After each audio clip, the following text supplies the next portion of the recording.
tant que cuisiniers français, combien nous avons apporté à la cuisine du monde entier, combien ça serait important, aussi bien pour les arts de la table que pour les arts de la cuisine, pour l'arboriculture également, et pour le maraîchage, car il n'y a pas de cuisine si on n'a pas les produits, pour l'élevage également. Je pense que pour l'ensemble de tout ce qui concourt aux résultats gastronomiques, je pense que Versailles est pour moi l'endroit idéal, et l'idéal pour installer cette maison. Mais c'est aussi, et on le sait trop peu, un potager d'exception créé par Jean-Baptiste de la Quintinie. Jean-Baptiste de la Quintinie est plus qu'un jardinier, c'est tout simplement un créateur de génie capable de produire 12 mois sur 12 des asperges, capable de produire des fraises d'un goût absolument inégalé. Et puis surtout, Jean-Baptiste de la Quintinie est le créateur de ce que l'on appelle le primeur, à savoir le légume produit hors saison.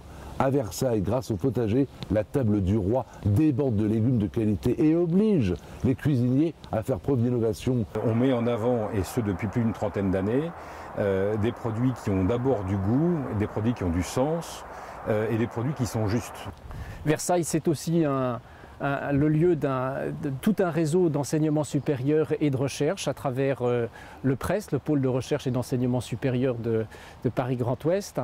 C'est un LABEX, un laboratoire d'excellence sur les patrimoines, avec une dimension qui sont les patrimoines immatériels. Donc l'alimentation fait partie des patrimoines immatériels. Versailles a de bons atouts pour représenter ce projet national, ce mélange des régions au sein d'une même ville, d'abord par son emplacement. Versailles est une ville proche de Paris, est une ville qui a encore la taille d'un village tout en étant une ville compétitive avec les avantages d'être vraiment proche de sa grande sœur parisienne. Je suis alsacien, si les Provençaux veulent une cité gastronomique en Provence, c'est sûr qu'ils vont me faire de la gastronomie provençale et ça j'en veux pas entendre parler. Il n'y a pas de région qui soit représentative de la gastronomie. Donc je suis désolé de dire que ça doit être du côté de Paris que ça doit se trouver. Et surtout dans un endroit accessible où les étrangers viennent, où les Français eux-mêmes vont aller, enfin voilà. Et il est important néanmoins que dans ces projets-là, la localisation géographique puisse permettre à ces projets de se développer et soient rentables économiquement. Et Versailles nous paraît pertinent parce que c'est une grande plaque tournante, c'est un endroit qui est très accessible et qui draine énormément de monde, tant sur le plan des touristes, mais également un acteur économique important. Versailles, prestigieux, une image international, beaucoup de visiteurs, plus de 10 millions de visiteurs par an sur le site. Donc une possibilité de présenter une très belle vitrine de la cuisine et de la gastronomie française, de parler des producteurs, des régions, du terroir, le valoriser. Et donc pour Cuisine Radio, c'est un moyen de relayer tous ces événements au quotidien et de parler aussi et de transmettre le message de la cité de la gastronomie qui pour Cuisine Radio est important au niveau international et au niveau français. Donc il y a plusieurs idées qui ont été mises en route, une radio peut-être qui sera créée, pourquoi pas un sponsor d'une cuisine quelconque, maintenant aussi avec plusieurs restaurants, des cuisines au sous-sol. Bon, je pense que le projet est déjà bien amené par rapport à ce qu'on veut y faire.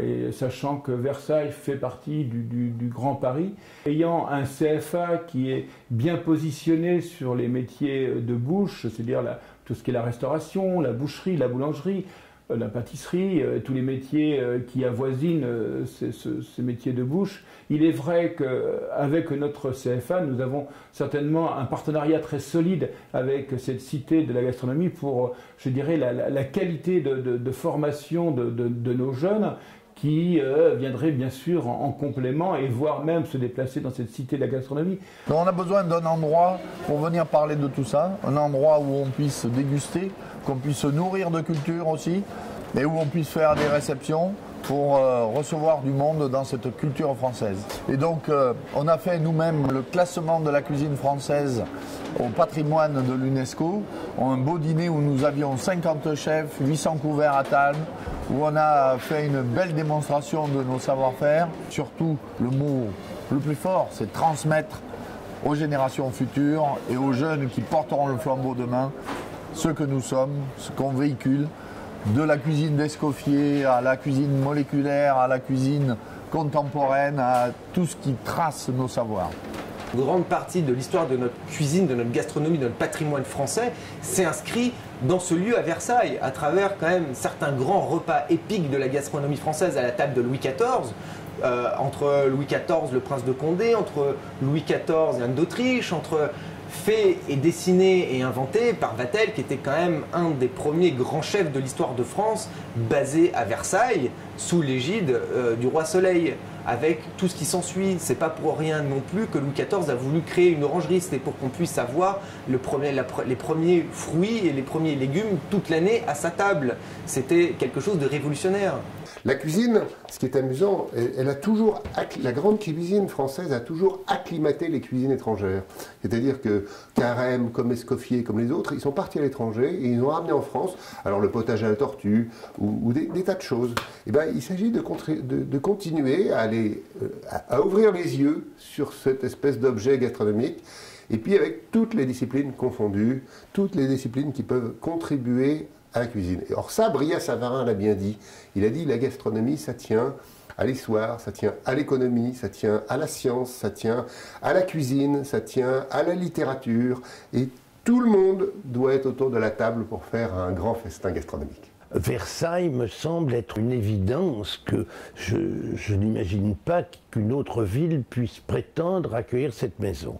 C'est une décision de choisir une ville qui doit être prise sans référence politique.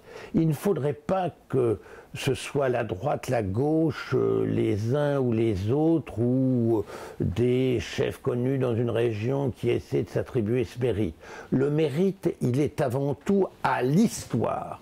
Et l'histoire, elle est à Versailles. Vive la gastronomie française!